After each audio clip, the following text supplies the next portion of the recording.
It is the big story of the day. Israel and Hamas have agreed to the first phase of a U.S. brokered ceasefire plan. That ceasefire in Gaza will take effect immediately following the Israeli government's approval of the deal. That's expected, well, it will happen today. Joining us to discuss this and so much more is Madeline Summerville, political strategist, back here on the Fox 5 Live Zone. Always good to see you, Madeline. Welcome back to the show. Good to see you too, Guy. Thanks so much. It is a monumental day. So many said that this would never happen. Well, the proof is in the pudding. It has indeed happened, at least phase one. Your take on what we've seen thus far? I'm so happy. I was upstairs. Actually, I'm getting ready to go on a trip right now just for fun. And I was packing and I saw the alert come in on my phone and I like ran downstairs and I told my husband and I called my parents and I couldn't stop crying because as a Jewish American who also doesn't support what's going on in Gaza but loves Israel, it's been such turmoil for me and for so many people like me. And to get the hostages home, to have the war stop, it makes me so happy that we have the chance for this to be over. Yeah, so happy for so many people, including the families of those whose loved ones still remain in Gaza. Yet again, I can only imagine what they are thinking, and to think that sometime in the near future, likely by Monday, they will be reunited with that person they love. I'm so happy, and I know that President Trump, for all the faults that he has, and I constantly criticize him, I think the amount of honor that he's given to these hostages and to even those who have died, because he wants to make sure that he gets their bodies back so that their families can give them a proper burial.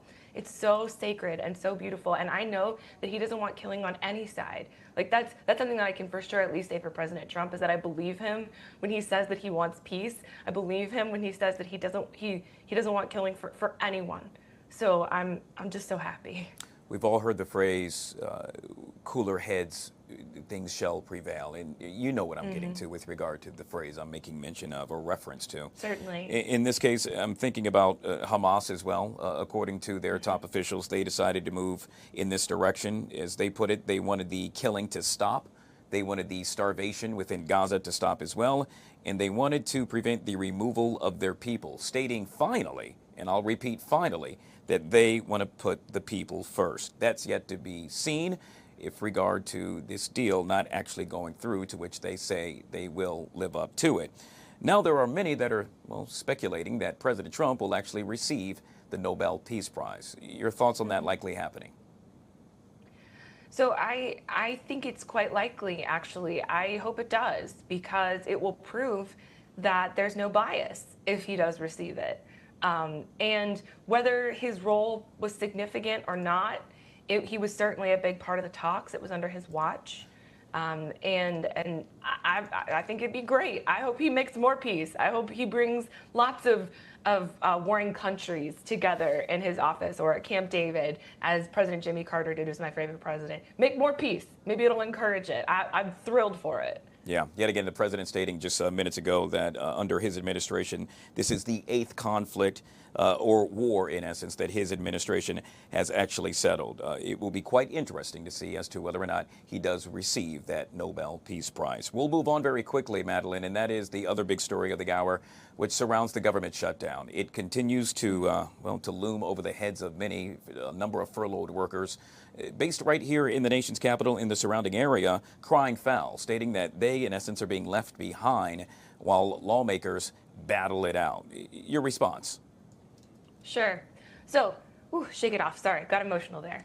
I would love to be able to explain to your audience what is actually going on, because now that folks have heard, right, I do not have Trump derangement syndrome. This is just what's happening, okay? In about, I guess, less than a week now, on October 15th, or I guess 10 days. What date is it? Yeah, 10 days. The open enrollment period for Obamacare begins, and it closes on November 1st. The tax credits that were given during COVID to folks who are on Obamacare or who use Medicare and Medicaid were taken away with the One Big Beautiful Bill. And so with that, in about 3 months, all of Americans' premiums who are on that, which is about 20 million Americans, are going to go up by about double. And that's just the truth. And so Speaker Mike Johnson's correct when he says that those credits aren't going to go away for another 3 months, but you have to pick your plan in the next 2 weeks. You have to know whether you can afford it or not, right? So what the Democrats have done is they've said, okay, we are not going to open the government. We've been trying to get you to come to the table. We're begging you to do something about this now. And so the frustrating part for me about this, knowing that that's the truth of what's going on, is that a lot of people think that this is about healthcare for illegal immigrants. The only federal dollars that go to healthcare for illegal immigrants are those that go through the emergency room.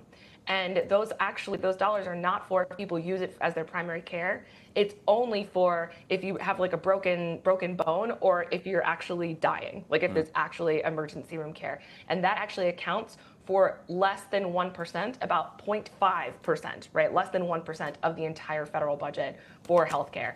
So this is not the reason why the government is shutting down, but it makes sense that they would go that direction because healthcare is the Democrats' best issue. So we are the pawns in this little game here. Well, we may very well be the pawns, but the king and queens, if you will. A lot of folks want them to play nice so that the government shutdown now in day 9 will quickly come to an end. We'll have to leave it there. Yet again, Madeline Summerville, political strategist, joining us right here on the Fox 5 Live Zone. Truly appreciate your time, Madeline. Thanks so much, Guy.